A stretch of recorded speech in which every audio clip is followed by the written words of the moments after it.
Hello and welcome to my channel. This is Darcy's Misadventures with Mixed Media. It was brought to my attention during Thursday's live stream on PM Artist Studio that March is going to start soon, which would be today when you're seeing this, but it's Friday for me, and I haven't started any of anything for Mixed Media March 25, which is hosted by Ceri Griffiths, aka Ceri the Crafter. The main idea is to use something that's rectangular, at least a scrap, something that was made on the gel plate or a byproduct of the gel plate. So like brayer off sheets work. Like this is a little bit of a mix of brayer off and also probably picking up a stencil. You can see a tiny bit of a stencil in there. And this was sitting on my desk. I was like, oh, that might be kind of nice. And then this has similar enough green that I don't mind it. This is just the drop paper for what I was working on this past week. So I just need a base of some sort, like a piece of cardstock or something.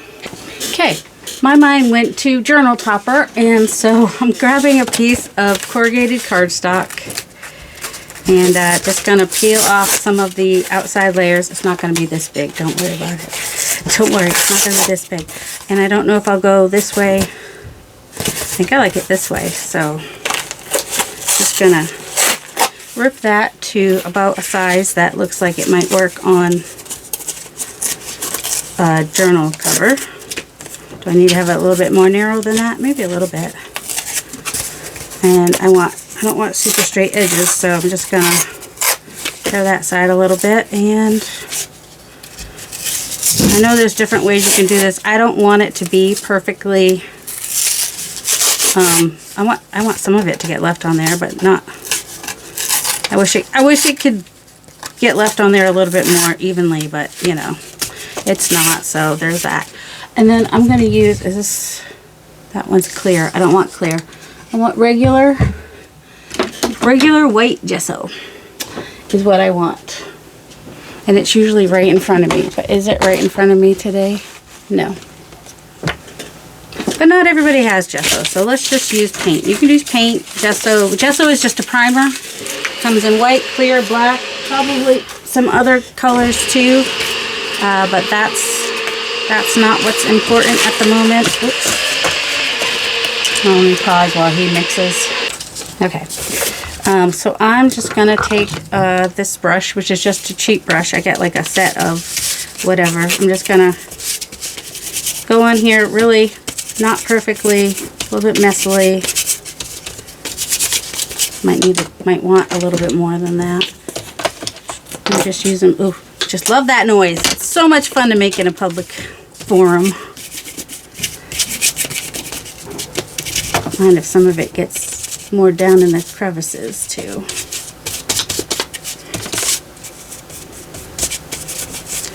If I put paint on there, it might kind of, I wanted this to be not perfectly straight either.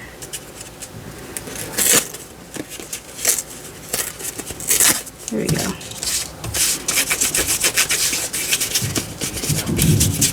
Not too worried about the middle but I don't want to cover the whole thing. I still want some of the cardboard to show through. Then I've got a little bit of extra on here. I'll just kind of dry brush it on some of this wetness here, just to add a little something. Yeah, if you watched the last video, you know, so I think the only way I'm going to get this up is to actually re-wet it. It's alright, that's our drop paper for today. So that's how that's going to go. I think I'm going to use this piece of, it's a little bit fragile. It's from a book from the 1800s. So what do I want to do with it? You know what? I might just put a layer of paint on the back. Just to, because like once that's dry, well, that was a Craft-A-Lanch somewhere. That should fortify it. Do you know what I'm saying? It should make it stronger. Right, Kelly Clarkson? If I don't kill it, it'll be stronger. Okay, stuff. I moved boxes. Well, yeah, to get that piece of, and I ripped it off the cut. Alright, let me pause while I dry this, and he continues using the bullet. And also, I think on the front of this, I want to do just a little bit of dry brushing. So I'm putting some on the brush, taking it off the brush, just kind of pushing the words back a little bit so that they're not as obvious. I mean, I know people read the words when they see them, but it just pushes it back just a little bit. And it's pretty much the same color as the paper. So, you know, just kind of blurs them out. And then I don't want to waste this paint, so I'm just gonna, what I like to do on the edges, this is just some of the pieces I made last week, and so sometimes I like just to come in with a brush, kind of a dry brush, and just go around the edges, and then it's gonna give you a little bit of texture when you ink the edges.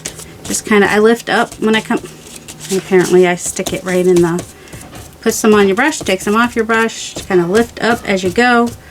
And you can't really see what I'm doing because it's a very light, but when it dries, I mean, you could do it over the whole thing too, but I just kind of, I like the little distressed look it gives, and then when it dries, you just ink the edges. Gives it kind of a vignette as well. I don't know if you can see it any better on this one. And I lift up as I go.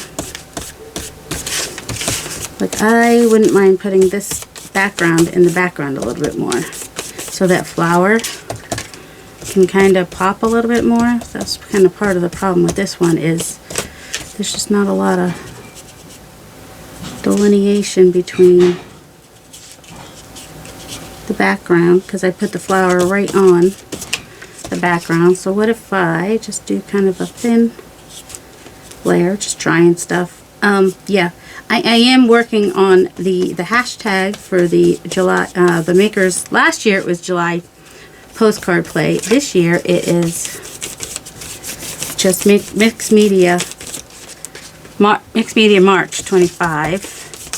And I'm not likely to do just, well, last year I did do just the piece each time because it took me a while. But if I'm able to work on other stuff in the video and still keep it fairly short, because doing a video every day makes it a little bit harder for you guys to keep up.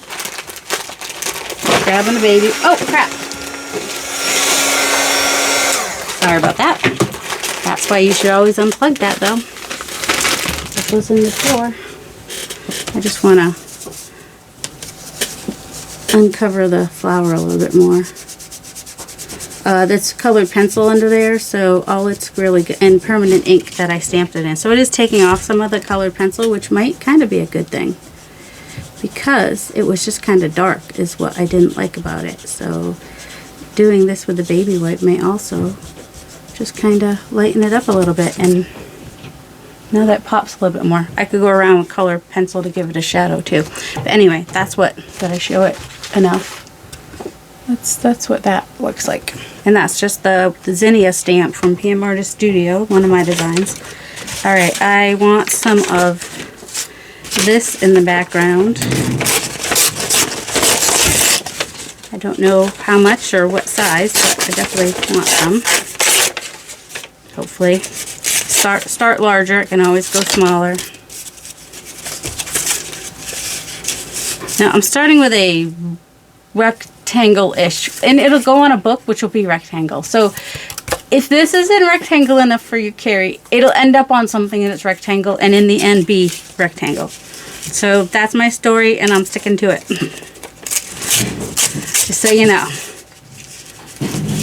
That's my story, and I'm sticking to it. I don't know if I want more of the painty paper or more of the, I guess that was silly, because I still have this piece here, which could still be, might be a little bit big now, but for some reason that I don't know, I want this piece to be more rectangly square. Put your ruler upside, right? That helps. More rectangly. Alright, I'm going to ink all this, and see, that dark piece helps that lighter piece pop a little bit more. Put your ruler where you can, well, you know, you do have a container for rulers. You could just put it there. Alright, I'm going to ink it all. With what? I don't know. With brown, probably. Where is it? Oh my goodness, my desk is a huge mess. But that's why I'm so far in, so you don't have to see all the mess. You just see a little bit of it. It was right next to me. Let's see. Is this? Is that good? All right. So this is Coffee Permanent Ink, and I'm just gonna kind of come in around the edges with my brush. You don't have to use the brush. Use what you got. I kind of want some of that white not to show through quite as white. I think maybe. I don't know. Oh, I don't mind that does that. Let's do that. Let's have it fold up a little bit, kind of. Speaking of scraping it like that, use my little Tim Holtz. Just really rough it up. And then ink up those white parts that are gonna show up. So most of my things are probably gonna be grungy, because even when I'm trying not to be grungy, it ends up grungy. Can't help it. That's just what happens in my world. I set it down, it gets paint on it.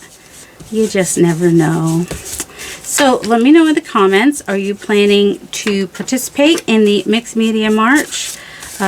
It could be, oh, and so the gel plate prints that you use, it could be off the gel plate that you made, somebody else made. It could be a digital, it could be the brayer off, which is like kind of a side effect, a side hustle, whatever, a result of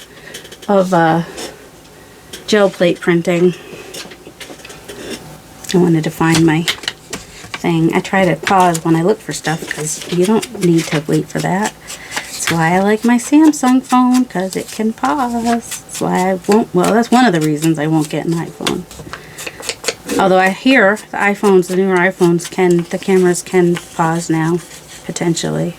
What if we just kind of tear that, ink that up, maybe even just come over like that with it, just for a little bit, and then go ahead and ink these edges, get them nice and inked up, so that even on camera you can see that I've done something to it. And then when I glue this down, I'm probably just going to use art glitter glue. Ooh, I'm going to look for a piece of cheesecloth too. I think that would be... Alright, this is still fairly fragile, so make sure it gets glued down fairly well. But if it starts coming off a little bit on the worst that will happen is some of the more of the corrugated cardboard will show. That's the worst that would happen. Do I want this to go like this? Or like this, or like this? I don't know.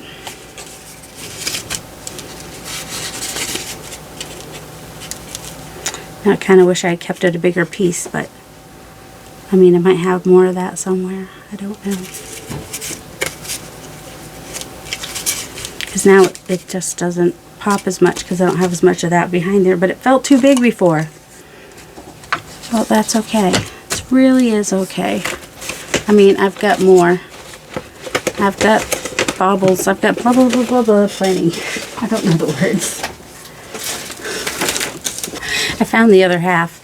And you can kind of see the difference between the one I put ink on and the one I didn't. Because you think you can't see a difference until you see them next to each other. And you're like, oh, wow, that really did make quite a difference. So I'm going to do the same thing with this one. With that ink on there. Alright, and since this is grungy anyway, I'm just going to come in and take some staples, little tiny attacher staples, and staple this back together, and then it'll look like, you know, a little bit more grungy. It'll be kind of cool. I'm just going to do, that middle part's not going to show, but this will be part of the design, kind of, sort of, and we'll hold that together. Because why not? Now I don't have to worry about if it shows or not, because I can just go ahead and have that be part of the element. I don't want all my lines to line up, so I don't want, I mean, it could be like that would be okay, because that's not, but I wouldn't line these up like that. I would either have that up or have it down, or have it even in the middle is okay, but I'm more likely to go like that, maybe. just kind of see what it is you like. What if we do this one at an angle, like a triangle? Be a little bit easier if it was more square. Do I want to make it more square? I don't know. And if I make it more square, which end do I want to take off? I think I do want to make it just a little bit more square. But if I cut up here, then these will be directly in the middle. If I tear it off, tear it off down here, then it'll be more like a 2/3, 1/3. And that is my preference. Also art preference most of the time. Oh, who is yelling? Your ruler's up top. Where you put it, lady? Doesn't have to be perfectly square. I just want it more square. Do you know what I'm saying? And do this again.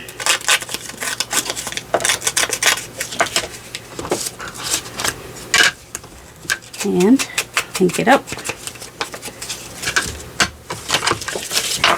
And now we can try this little Frankenstein piece at an angle. Something like that. All right, I'm going to glue it on. And let's see how we're on time. I mean, this is basically how I do journal toppers. You get a nice firm, strong piece. Doesn't have to be cardboard. It could be something else. And then layer stuff on top. Presumably stuff that's going to be strong enough. That's why I added the paint to the back. I ended up doing a couple layers. It's still fairly fragile, but not as fragile as it would be. And then, oh, I wanted to get some cheesecloth, didn't I? Cheesecloth is great to use for layering in something grungy, especially if you've coffee dyed it like this one. It still shows through the layers behind it, and it's just kind of a nice little layery bit. Kind of want it the height, I think. And you can have it go all the way underneath, or you could just have it kind of stick out one end. Either way, you could have the straight side go out, or you could have the wonky, raggedy side go out. You could add a little bit of ink to it to darken it up a little bit if you wanted to. And you might want to use Fabri-Tac. Fabri-Tac is good. Paper to paper, paper to fabric, fabric to fabric, blah, blah, blah, all that fun stuff. Also, it's ooey gooey and get it off your fingers. It is acetone based. Anyway, if you've just done your nails, you just got to be careful. But it is a little bit thicker too. So when I'm doing something on this corrugated cardboard, I'm more likely to use that. Some people will use a heat gun, which is also fine. And just get that on there. I'm gonna do the raggedy edge there. And I've got a silicone. If you don't want to get it all over your fingers, having a little silicone something there is helpful. And then I'm just going to go ahead and put glue on the back of this, all over the back of this one, because I want it to stick down as well as possible so it doesn't rip off. Because, like I said, it is paper that is a little bit fragile. I'm just going to spread it out a little bit. And I'm having some of the cardboard show from behind there. And all right, that one I'm putting so it is pretty much on the cardboard, so it's not hanging off. This one will hang off a little bit, one way or the other. That should be good. And this was, like I said, this was, if you saw my video from this past Wednesday, this is the drop paper from that video where I was just playing. And alright, some of this is gonna poke up, so I got a little more glue on there than I'm gonna need, but that's alright. Coming up so that these aren't lined up at the top. That's just personal preference. You don't have to do it like that. And then I do want this to poke out somewhere. This is gonna come off the edge a little bit, which is fine. So I only need to come here with it. And then if you're wondering how I made that flower, I did talk about it in yesterday's video. It was, you know what, I'm going to come at an angle so that that point meets there. Like I'm not doing it as a diamond. perfectly, which will bother some people, but some people won't. So I used the Twilight, yeah, VersaFine Clear, stamped it with that, and then just did watercolor and a little colored pencil for that middle part, because I can't watercolor that precisely. Now I just wanted to decide, do I want this to come down here? Maybe have a little bit of lace poke out from that. No, I don't want lace to poke out from that. I could have had lace poke out over here. Lace is optional. I mean, it's not quite as grungy, but it's a little bit grungy. Just popping out here or there could be... I'm just going to cut that, because then I can spread it out a little bit. I'm just going to have it pop out at the top and bottom, I think. Like that. From the back. It's just another layer. I mean, more layers, more better sometimes. And I'm doing the less perfect, I don't know what I'm doing. And then this piece can just kind of go down here. See? Getting more coverage with that one piece. Use your little thing. Nice thing about these little silicone things is when the glue dries, it just peels right off. So if you forget to clean it, I don't know anybody around here forgets to clean stuff. I don't know. Who around here forgets to clean stuff? Me. Oh, do I want to put a little bit of, I might, where's the, you can use stuff in more than one layer. I want to use a little bit of this behind the actual flower. So I want it to be a little bit bigger than the flower. It doesn't have to be terribly larger. Could double the thickness of it, or just have a single layer of it. What happened? Just helps if you cut it all the way, that's all.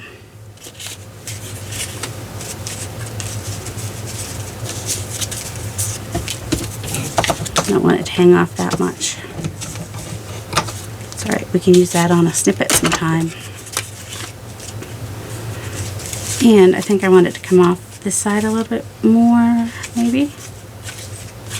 I don't know. I think I'm going to scrunch it around. Alright, I'm just going to... This glue is hopefully going to hold down the cheesecloth when I put the glue on this. And I'll put a little glue on here too. And just kind of scrunch this around.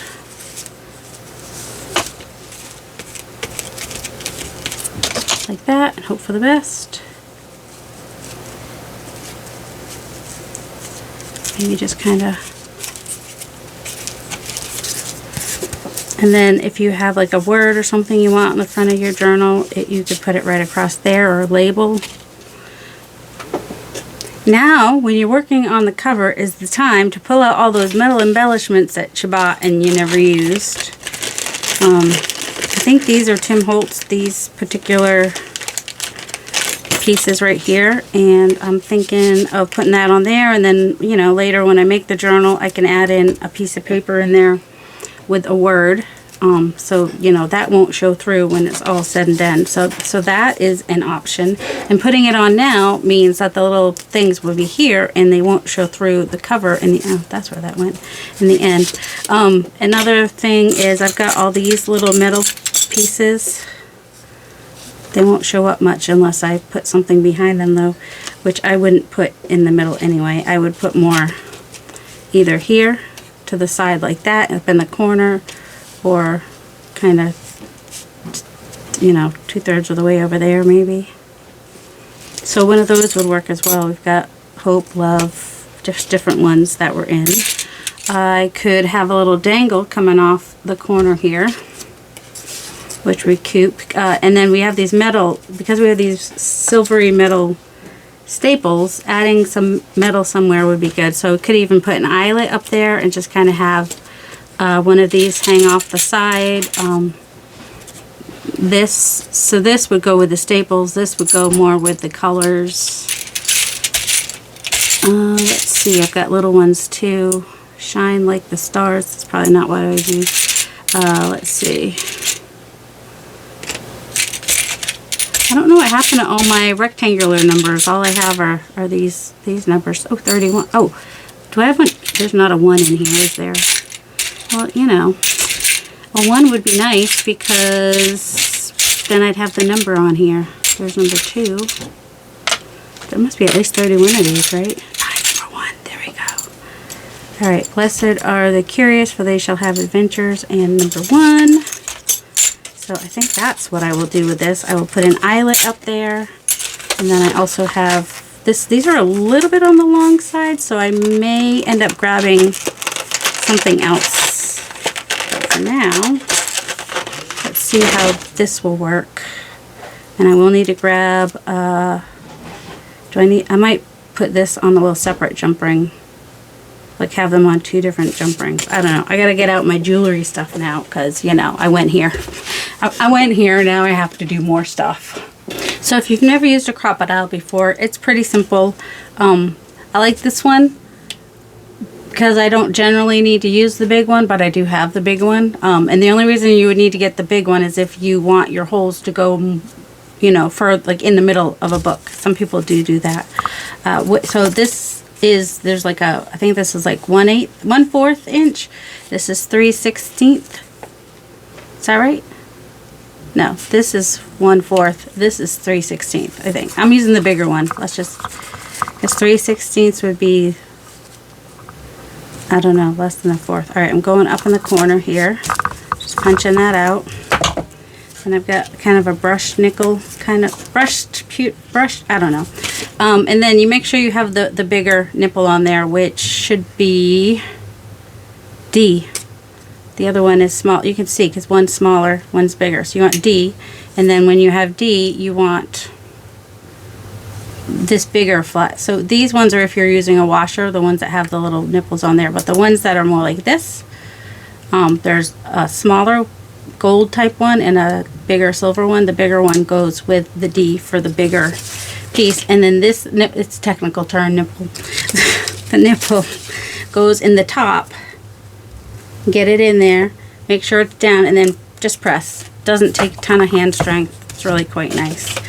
And then let's see, that will kind of come far down if I do that. I want a small, I think I'm going to grab a smaller something, like a, words are hard, bulb pin. And then while I was looking for that, I found a longer piece of, all right, is this going to even fit? I've got so much stuff on that now, probably too much. When you put in your eyelet, you just want to make sure you've left enough room to put your bulb pin, if that's what you're using, or whatever it is you're going to use. And I did. All right, so we've got this little number 1 might need its own something. I think I'm going to flip that one over because then it can kind of tuck behind. Oh my goodness. I'll show you what I mean. Ouch. I'm going to try to show you what I mean without. So okay. So I'm going to put this on first because I want that in the front. Then I'm going to put, no. So I'm putting my 1 backwards on first because it's going to kind of tuck under. Flip around and tuck under this one while still showing, I think. I hope. If my brain's working the right way and telling me the right thing of what should happen. So now when I flip that over, yep. So now that one is frontwards flipped over like that. So there is number 1. It'll go on a journal cover. What journal? I don't know. And the journal will be rectangle. So even though this is not a perfect rectangle, it will end up being one once it's on the once it is on the journal, and I think that Ceri will approve of that. So that is number 1 of Mixed Media March 25. I hope you guys enjoyed that, and I hope you have a delightful day. Love you.